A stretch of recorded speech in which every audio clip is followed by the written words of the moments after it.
Malaking pasabog ni Chavit Singson, mga sangkay, sinakyan po ni Amy Marcos. Patungkol po ito kay Pangulong Bongbong Marcos. Nako, mga sangkay, laglagan na to.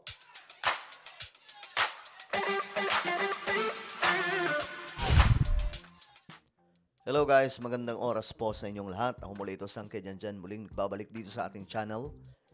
Okay, pag-usapan po natin ito ngayon, mga sangkay. Masyado pong mainit na usapin ito.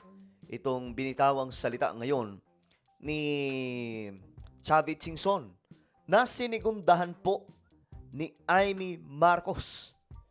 Patungkol po ito kay Pangulong BBM. Bago tayo magtuloy-tuloy, paki-subscribe po muna yung ating YouTube channel. Makikita nyo po yung subscribe button sa baba ng video na to. I-click nyo lamang po yung subscribe, i-click ang bell, at i-click nyo po yung all. Sa mga nanonood po sa Facebook, i-follow nyo po yung ating Facebook page.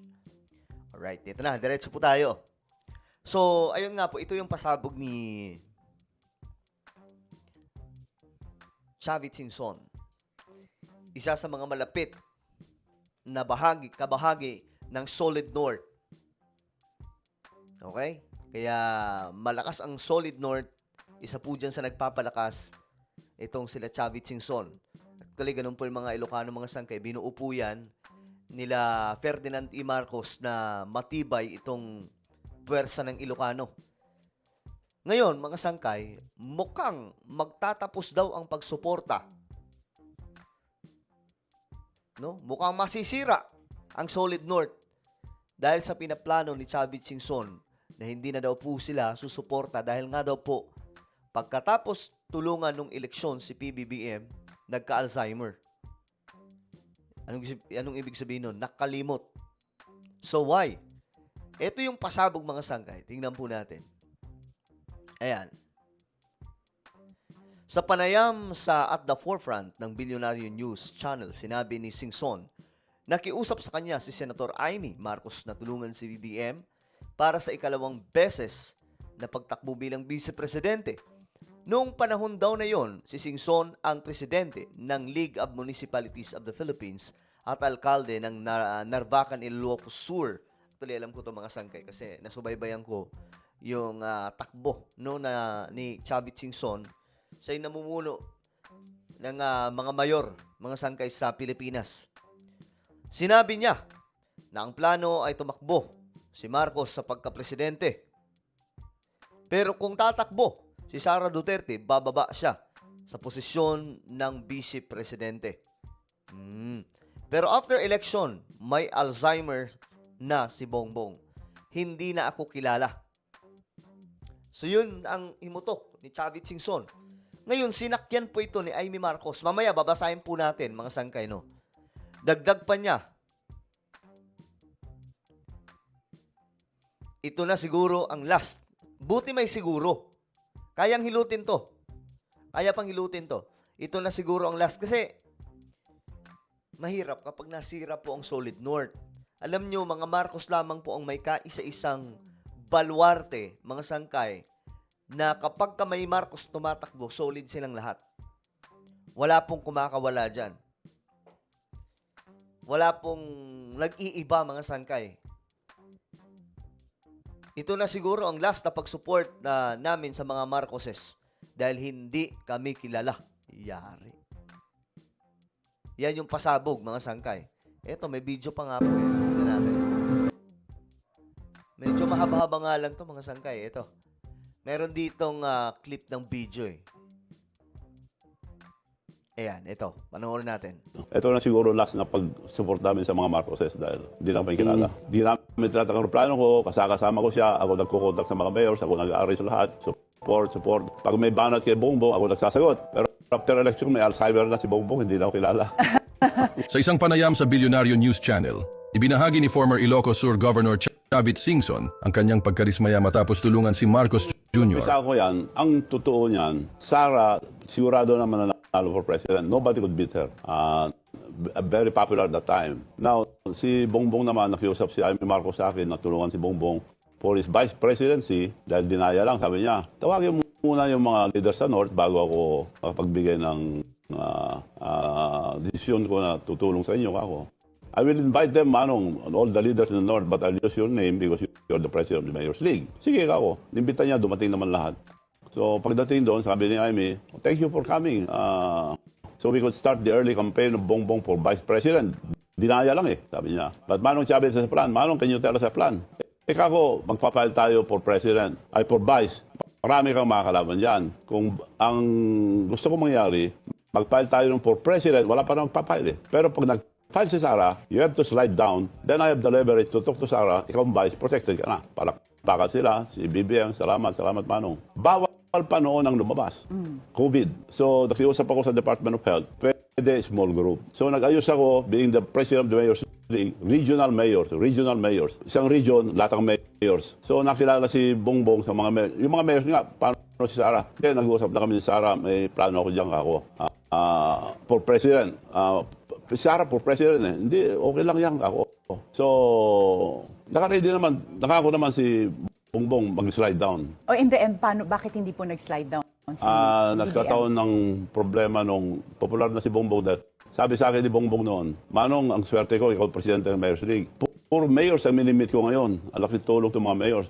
Nung tumakbo ako noon, wala akong isang mayor, sabi niya. So nung nagka-momentum na po siya, ayaw na mag-slide down? No, wala nang pagkakataon na gano'n dahil nung kinausap ko si Sara na pag nag-file ka, willing si Bongbong, yun ang usapan namin dahil kami mga mayors, committed na kami sa iyo. As we have committed. So he's willing to slide down.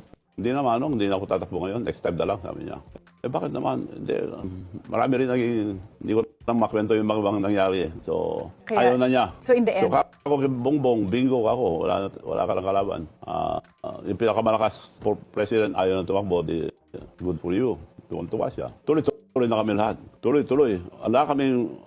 Ako lahat ang ginamit lahat ang plano ko, kasama ko siya, ako nagkukontak sa mga mayors, ako nag-aaral sa lahat, support. Pag may banat kay Bongbong, ako nagsasagot. Pero after election, may Alzheimer na si Bongbong, hindi na ako kilala. So ngayon po ba, kanino kayo mas malapit? Kay President Bongbong Marcos or kay Senator Amy? Kay Lam, malapit naman ako dahil tinutulungan ko sila tuwing election. So, ito na siguro last na pag-support namin sa mga Marcoses dahil hindi na kami kilala. Okay, so ngayon po, ang support nyo, kung sakaling tumakbo si Vice President Sara sa 2028, will be with I will Vice support her. Okay, so yan pasabog po ni Chavit Singson. Dismayado po siya, mga sangkay, dahil nga daw po after election, after ng lahat ng kanyang ginawa, siya daw po ang naglakad, mga sangkay, para lamang po talagang maisakatuparan itong pagkapangulo ni PBBM. Pero after ng election, nagka-Alzheimer. Hindi ko alam kung anong ibig sabihin yan. Ano ba? Hindi na ba sila kinakausap? Wala na bang suporta na ginagawa para po sa kanilang probinsya? Kasi nagka-Alzheimer. Ano ba? May hinihingi ba si Chavit Singson na kapalit? Hindi ba siya kinuha ni BBM? Ito ba ay dahil hindi siya kinuha ni BBM na kabahagi o kaparte ng lineup ng alyansa ng 2025 elections? No. Lahat ng yan mga sangay, medyo tanong ko din. Kasi, hindi ko alam bakit anong tinutukoy niya na nagka-Alzheimer eh. No? Hindi ba tumanaw ng utang na loob? Ngayon, eto, mga sangkay. Naglabas ng statement si VP Sara. Si Amy Marcos. Sabi dito, ang totoo, hiyang-hiya ako kay Manong dahil lubos at walang humpay ang kanyang tulong noong 2022. So, kinumpirma ni Amy Marcos na totoo. Yan ang sentimiento ng nakararaming Ilocano loyalista. Sayang na sayang. Tinuruan naman kami ng tatang kong tumanaw ng utang na loob. Basta ako, hinding-hindi makakalimot sa mga nagmamahal sa amin. Yan yung statement. Yan sinasabi ko mga sangkay na pwedeng hilutin. Pwedeng kay Amy Marcos mapunta, no? Na hindi po masira ang Solid North. Kasi alam niyo yung Solid North, ano yan eh. Nabuo siya mga sangkay. Halos ang sentro lang dyan, suportahan ang mga Marcos. Yun po, at saka lahat ng mga programa mga sangkay para po sa norte. So, matibay yan, yung Solid North na yan.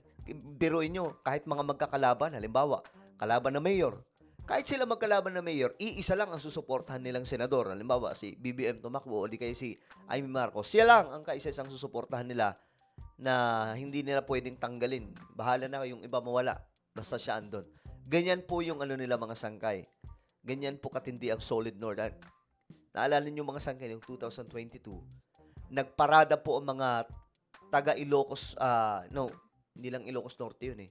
Buong North Luzon, nagparada mga sangkay, napakahabang motorcade. So, ganyan po katindi. So, kung masisira ito dahil lang po dito, yari mga sangkay.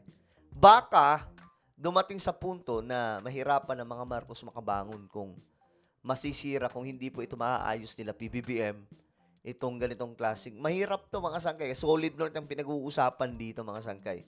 Ang Solid North, hindi po yan binubuo lang ng mga Marcos. Marami po yan mga sangkay. Pero kadalasan, ang Solid North po talaga para po sa pagsuporta sa mga Marcos. Ganyan po sila eh. Ang norte na yan mga sangkay. Kasi yan po ay solido na kay Apulacay, kay Ferdinand E. Marcos. Yan po yung ano nila, halos yan po yung bayani nila dyan sa norte. Si Apulacay, si Ferdinand D. Marcos. Pero, kayo mga sangkay, ano po ang inyong opinion tungkol po dito sa pasabog ni Chavit Singson? Ano sa tingin nyo, bakit sinasabi niya na nagka-Alzheimer na si PBBM? Comment down below. Meron po tayong YouTube channel, Sangkay Revelation. Hanapin nyo po ito ngayon sa YouTube. Kapag nakita nyo na, i-click nyo po yung subscribe, i-click ang bell, at i-click nyo po yung all. Ako na po ay magpapaalam, mag-iingat pong lahat. God bless everyone.